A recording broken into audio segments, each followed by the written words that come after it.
Hello students, आज का worksheet है नंबर 27। जहाँ पे 25 लिखा हो वहाँ पे 27। चलिए देखते हैं इंग्लिश में क्या है। वर्कशीट नंबर 27 मगर उसमें 25 है, तो आपको जो इंग्लिश में लिखा हुआ है वहीं पे वहाँ पे 25 लिख लेना है। ठीक है, जो यहाँ पे 25 है वहाँ पे लिख देना पड़ेगा 27। इस तरह तो ये वर्कशीट है क्लास 7 के लिए। तो विषय है विज्ञान का, तो यहाँ पे अपना नाम लिखेंगे, यहाँ पे अपने कक्षाध्यापक का नाम लिखना है। तो ये वर्कशीट है 30 दिसंबर 2020 के लिए। तो चैनल पहली बार, चैनल को सब्सक्राइब करना है। सब्सक्राइब करने के बाद आपको बेल आइकन, सब्सक्राइब बटन देखते हैं। सब्सक्राइब बटन आपको जो रेड कलर का होगा मेरे चैनल के ठीक सामने में। ठीक है, तो यहाँ पे सब्सक्राइब करने के बाद एक बेल आइकन का यहाँ पे, तो उसी भी दबा दें। और इस वीडियो को अपने शेयर में, मतलब कि जो आपका व्हाट्सएप ग्रुप है 7th का या 7 जो भी आपका सेक्शन है उसमें शेयर करना है इसको। इस वीडियो को एक बार लाइक कर देना है। ठीक है, और शेयर और लाइक करने के बाद आपको कमेंट करना है कि आपको ये वीडियो कैसा लगा। ठीक है, तो देखते हैं आज का वर्कशीट में क्या आया है। तो हमारे वर्कशीट का टाइटल है अमीबा एवं संभरण एवं पाचन। तो क्या है, अमीबा में संभरण एवं पाचन, ये हमारा टाइटल है। चलिए पढ़ते हैं। तो आज कक्षा में विज्ञान विषय की अध्यापिका भारती ने छात्रों से पूछा, क्या आप किसी ऐसे जीव का नाम जानते हैं जो मुंह व पाचन तंत्र के बिना भोजन को पचा सकता है। तो यहाँ पे आया है कि देखेंगे यहाँ पे 50 मतलब ये पूछ रहा है कि कोई ऐसा जीव या कुछ है जो कि बिना मुंह व पाचन तंत्र के अपना भोजन पचा सकता है। तो आपको भी पता नहीं होगा कि ऐसा कौन सा जीव है।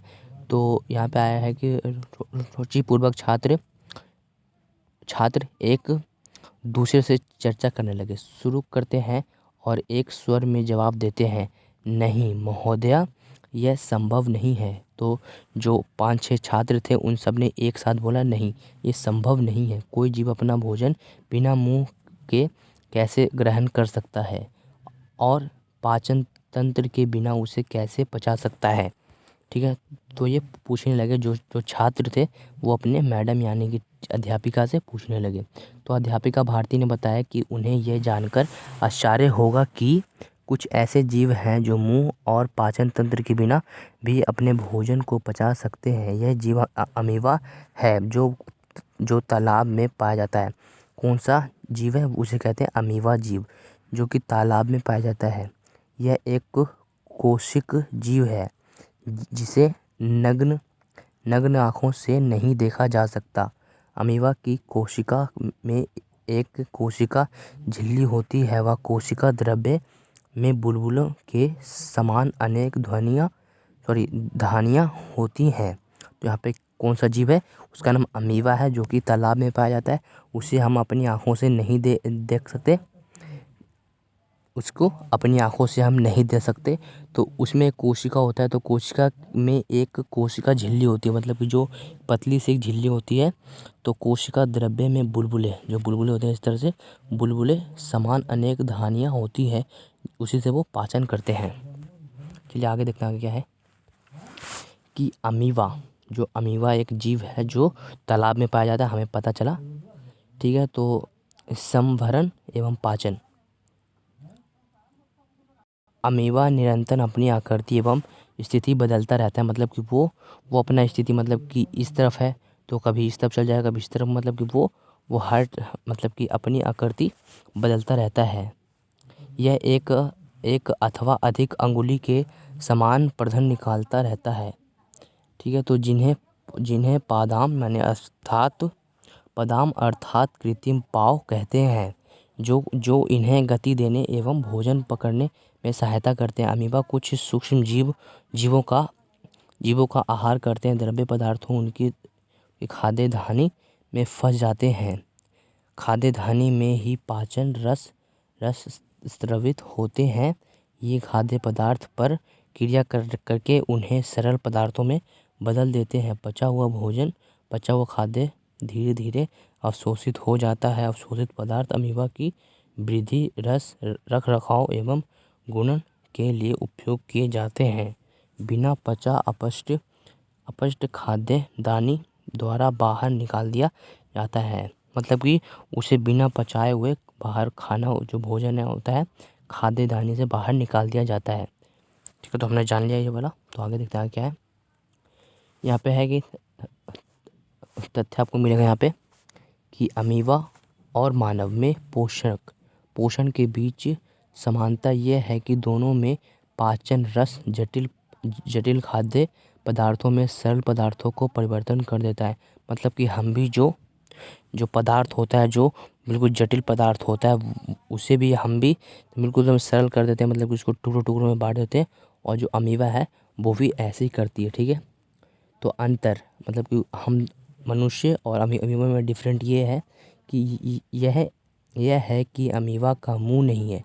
जो अमीबा है, अमीबा का कोई मुंह नहीं है, वह पाचन तंत्र नहीं है, उनमें पाचन तंत्र भी नहीं है, न मुंह है। ठीक है, जबकि मानव का मुंह भी है और पाचन तंत्र भी है। पाचन तंत्र कई अंगों से मिलकर बना होता है। जो मनुष्य है तो उनमें जो पाचन का एक तंत्र है तो वो कई अंगों से मिलकर बना होता है मनुष्य में, मानव में। ठीक है, तो हमने जान लिया ये। तो यहाँ पे देखेंगे आगे क्या है कि अमीबा की मुख्य विशेषताएं। तो अमीबा के कुछ मुख्य विशेषताएं भी हैं। तो देखते हैं उसको कि इसकी कोशिका में एक कोशिका झिल्ली होती है। उसकी कोशिका की एक झिल्ली होती है। तो कोशिका में एक गोल सघन केंद्रक होता है। तो उसमें देखिए, उसमें गोल सा एक गोल केंद्र घनन होता है। कोशिका द्रव्य में बुलबुले के समान अनेक धानियाँ होती हैं। तो उसमें बुलबुले इस तरह बुलबुले होते हैं छोटे छोटे, तो उनमें बहुत सारी धानियाँ होती है। इसे नग्न आँखों से नहीं देखा जा सकता। तो इसे हम नंगी आँखों से नहीं देख सकते। यह निरंतर अपनी आकृति स्थिति बदलता रहता है। तो ये अपनी स्थिति बदलते रहता है। तो हमने जाना इसको। तो आगे देखते हैं जो है केंद्रक। तो केंद्रक हमें बता दें यहाँ पे। तो खाद्य कण ये है। देखिए, तो ये पादप मतलब कुटपात, तो इसे ना ये कूट देता है। ठीक है, तो इस तरह से कूटता हुआ दिख रहा है आपको। तो खाद्य रिक्तिका खाद्य कण, तो खाद्य कण हमारा यहाँ पे आ गया। और लास्ट में देखेंगे तो उसके बाद ये यहाँ, तो इस तरह का होता है अमीबा। इस तरह का बस एक ड्राइंग, मतलब कि एक आपको बताया गया है कि अमीबा इस प्रकार का हो सकता है, मगर हम उसे अपने नग्न आँखों से नहीं देख सकते। आगे देखते हैं इसमें कुछ क्वेश्चन आंसर आए हैं कि अमीबा में खाद्य पदार्थ उसकी खालिस्तान में फंस जाते हैं। तो उसमें किस में फंस जाते हैं, देखते हैं इसका आंसर। तो इसका आंसर हमें इसी में से मिलेगा, जो ये है, इसी में से इसका आंसर हमें मिल जाएगा। चलिए इसको ढूंढते हैं आराम से। तो ढूंढने के लिए हमें क्या ढूंढना पड़ेगा, देखेंगे इसको ध्यान से, तो आपको आंसर मिल जाएगा खुद ब खुद। आपको इसको ध्यान से पढ़ना। देखिए यहाँ पे आ गया ना, फंस जाता है। तो कहाँ फंस जाता है, खाद्य धानी में फंस जाते हैं। खाद्य पदार्थ उसकी खाद्य धानी में फंस जाते हैं। तो आंसर में मिल गया ना। तो इसी में से बस हमें ध्यान से करना होता है। तो कहाँ से तो करना है, खाद्य पदार्थ उसकी खाद्य धानी में फंस जाते हैं। तो यहाँ पे क्या आएगा, खाद्य धानी लिख देते हैं, खाद्य धानी। ठीक है, इस तरह से आपको लिख लेना है। अब जाते हैं और खालिस्तान में पाचन रस स्रावित होते रहते हैं। तो कहाँ स्रावित होते रहते हैं, रस स्रावित होते रहते हैं कहाँ पे, देखेंगे यहाँ से देखेंगे तो इसी लाइन में खाद्य धानी में ही होता है। ठीक है, तो खाद्य धानी में ही फंस जाते हैं और खाद्य धानी में ही पाचन रस स्रावित होते हैं। तो उनमें एक ये होता है कि खाद्य धानी में ही फंस जाते हैं और खाद्य धानी में ही खाद्य धानी में ही जो उसका रस स्रावित होते रहता है। तो इनमें भी वही लिखना है, इनमें भी वही लिखना है। तो इनमें भी लिख लेना है खाद्य धानी। ठीक है, इनमें भी खाद्य धानी लिख देना और इस वाले में भी लिख देना है खाद्य धानी। इस वाले में लिख देना है खाद्य धानी। तो दोनों खालिस्तानों में लिख देना है खाद्य धानी। आगे देखते हैं प्रश्न नंबर 2 कि मानव एवं अमीबा के पोषण में कोई अंतर, समानता एवं अंतर लिखिए। मतलब कि कोई एक समानता है, मतलब कि एक जैसा, और क्या कोई अंतर है, तो हाँ है कि जो अमीबा है, अमीबा भी अपने जो जटिल पदार्थ होता है उन्हें बिल्कुल एकदम सरल पदार्थ में कर देता है। उनमें एक अंतर होता है कि हमारा मुंह है, बल्कि उनका मुंह नहीं है। हमारा पाचन तंत्र है, मतलब उनका पाचन तंत्र नहीं है। तो हमें ये कहाँ से पता लगा है, तो हमें अभी ये इस वाले वाक्य यानी कि इस वाले गद्यांश से हमें पता लगा। तो ये आपको पूरा का पूरा 6 लाइन लिख लेना है आराम से। ठीक है, तो प्रश्न नंबर 2 का उत्तर हो गया। प्रश्न नंबर 3 देखते हैं कि पदाव अर्थात कृत्रिम पाव किसे कहते हैं?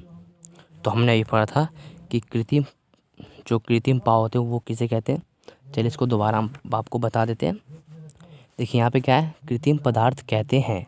तो यहाँ से लिखना है कि अमीबा निरंतर अपनी स्थिति बदलता रहता है। यह एक अथवा अन्य उंगली के समान यहाँ पे आएगा पदार्थ निकलता रहता है, जिन्हें पदाव अर्थात कृत्रिम पाव कहते हैं। तो हमें यह कहाँ से करना है, जो यहाँ पे यह है यहाँ पे लिखना है अमीबा। अमीबा एक अथवा अधिक उंगली के समान पदार्थ निकलता रहता है, यहाँ तक लिखना है कहते हैं। तो इस तरह से होता है हमारा प्रश्न नंबर 3 का उत्तर कंप्लीट। तो अगर चैनल में पहली बार है तो आपको पता है क्या करना है, तो बस आपको सब्सक्राइब करना है, लाइक करना है और शेयर करना है इस वीडियो को, ठीक है। तो शेयर करने के बाद आपको एक कमेंट करना है कि आपको ये वीडियो कैसा लगा। अगर समझ में आया तो आपको बता देना है कि समझ में आया। अगर नहीं आया तो आप वीडियो को दोबारा देख सकते हो, ठीक है। दोबारा देखने के बाद इसको शेयर तो ज़रूर करना है अपने व्हाट्सएप ग्रुप पर। जो 7th का जो भी सेक्शन आपका है उसमें एक ग्रुप को शेयर कर देना है इस वीडियो को।